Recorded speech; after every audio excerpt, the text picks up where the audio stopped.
الله معكم أحبائي. آخر تطورات الحرب بين روسيا وأوكرانيا حتى صباح 2 من أغسطس.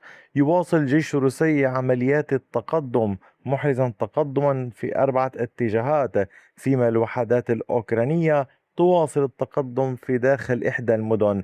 الجيش الروسي تمكن من السيطرة على إحدى القرى في إحدى الجبهات، فيما الوحدات الأوكرانية تحاول أيضا في المقابل تنفيذ سلسلة هجمات.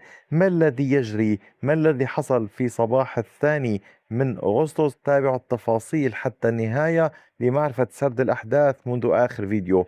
نبدأ من العمليات في مقاطعة زابوروجي في الجبهة الشرقية للمقاطعة، حيث تمكنت وحدات اللواء 37 من الجيش الروسي من القيام بأمرين.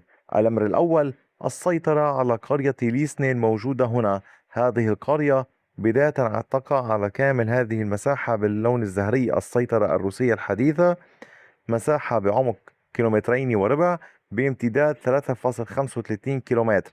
تتضمن هذه المساحة قرية ليسني الموجودة هنا على طول هذا الشارع كما تلاحظون. تمكنت من السيطرة على هذه القرية. وفي الأمر الثاني كان الجيش الروسي قد دخل إلى ليوبيتسكي. العمليات الروسية في ليوبيتسكي هامة للغاية. لماذا؟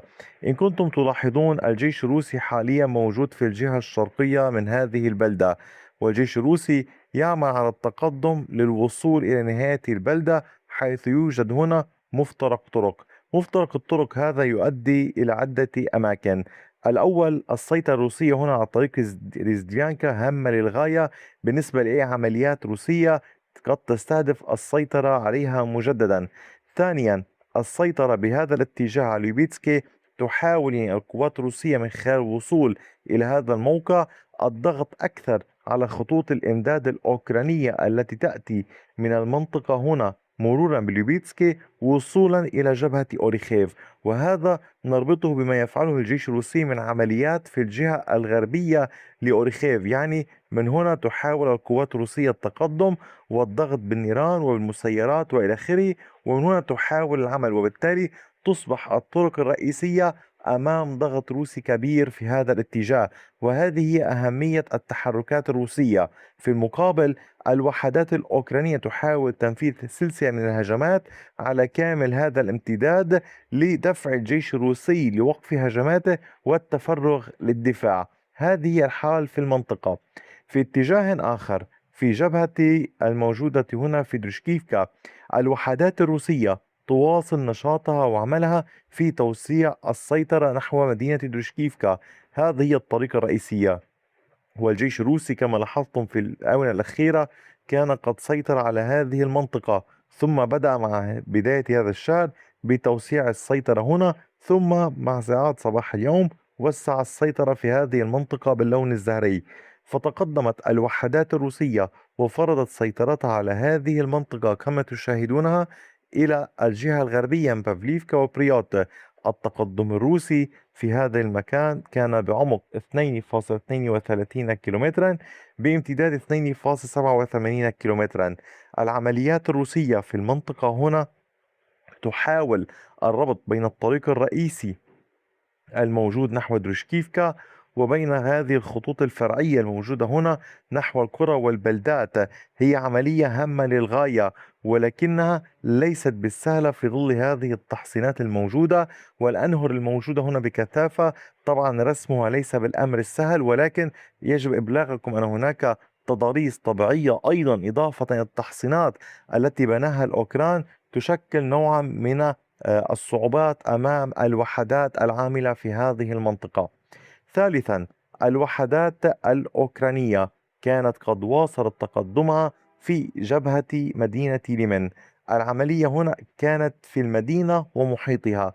كما تلاحظون الجيش الأوكراني واصل تقدمه، فسيطر على كامل هذه المساحة باللون الأزرق داخل الحدود الإدارية للمدينة ومحيطها.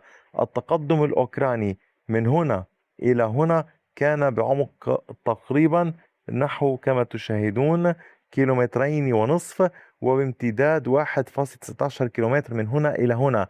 العمليات تستهدف أن الأوكرانية على ما يبدو محاولة استعادة السيطرة على كامل النصف الموجود في هذا الاتجاه، النصف الشمالي، والوسط يعمل به الطرفان، وفي النصف الجنوبي المبادرة لا تزال بيد القوات الروسية، ولكن هناك سلسلة من الهجمات التي ينفذها الطرفان. الروس يضغطون بقوة في هذه المنطقة، والأوكران يحاولون في نفس الوقت أن يستفيدوا من بعض التعزيزات ويضغطوا بهذا الاتجاه. لذلك علينا مراقبة إلى أين ستؤول الأمور، كيف سيتحرك كل من الطرفين، وفي أي مقاولة لمن ستكون المعركة لصالح من. فيما يتعلق بالعمليات باتجاه خاركيف، هنا في اتجاه بوروفا الجيش الروسي واصل نشاطه وعملياته، فتمكنت الوحدات الروسية في المنطقة هنا من السيطرة على كامل هذه المساحة باللون الزهري كما تلاحظون. التقدم الروسي في هذه المساحة كان بعمق 1.8 كيلومتر بامتداد 1.9 كيلومتر. إن كنتم تلاحظون أمرا، الجيش الروسي يعمل على طول المنطقة هنا، أي أن يحاول أن تكون كامل هذه المنطقة آمنة قدر الإمكان، ويواصل توسيع السيطرة، ويعمل أيضا في شمال النهر في اتجاه نوفوبلاتونيفكا. هذا هو النهر كما تلاحظون بالخط الأزرق. العمليات هنا يبدو تحاول أن يكون هناك نوع من سيطرة أقوى وفعالة أكثر للجيش الروسي في هذه المنطقة.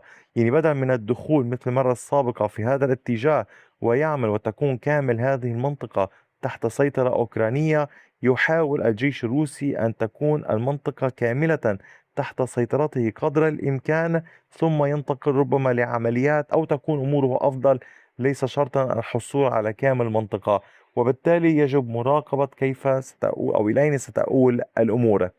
أما فيما يتعلق بالعمليات باتجاه خاركيف هنا نحو فولشانسك، الجيش الروسي يعمل بين الحدود الروسية الأوكرانية وجبهة فولشانسك، وقد تمكنت الوحدات الروسية بعد سلسلة من العمليات لعدة أيام من الوصول إلى مشارف كوبيني. الجيش الروسي سيطر على كامل هذه المنطقة باللون الزهري. عمق التقدم للوحدات الروسية بلغ 2.71 كيلومتر بامتداد 1.87 كيلومتر.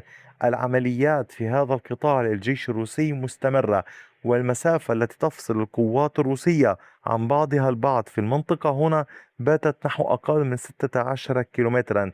كما تشاهدون، يحاول الطرف الروسي العمل على طول البلدات الموجودة هنا على طول هذا النهر، فيما تحاول القوات الروسية الموجودة في كامل هذه القطاعات مواصلة الاشتباك مع الوحدات الأوكرانية في نقاط انتشارها وحيث هي موجودة، وتحاول أن لا يكون هناك فرصة أمام الجيش الأوكراني لإرسال تعزيزات. اليوم نحن أمام جبهة كبيرة. كما قلت لكم، الجيش الروسي قام بإشغال الأوكران في هذه المناطق ككل، وبالتالي هي جبهة واسعة جدا. دون أن ننسى جبهة كوبيانسك حيث لا تزال المعارك قائمة ولكن دون أي تغييرات، وجبهة غرب أوسكيل. وبالتالي اليوم نحن أمام جبهة واسعة جدا، يجب مراقبة إن كان سيكون هناك فرصة للأوكران لإرسال تعزيزات لتغيير أو إعادة تموضع أو أي أمر آخر في محاولة لوقف القوات الروسية، أم أن القوات الروسية ستواصل نشاطها في حال استطاعت ذلك ورغبت ذلك. أحبائي، كما تلاحظون هذا في البر. في البحر المعارك لا تزال مستمرة، الضربات الروسية متواصلة على الموانئ الأوكرانية، وكذلك تحاول القوات الأوكرانية طوال الوقت استهداف السفن الروسية سواء بالقوارب الآلية أو بالمسيرات والصواريخ. هذا كان كل شيء. أعود لأطلب من حضراتكم دعم القناة، مشاركة الفيديوهات، مشاهدة كل ما تقدمه القناة من مسائل مختلفة، والدعم بكافة الوسائل. وشكرا على كامل وقتكم الثمين، وإلى اللقاء بفيديو آخر.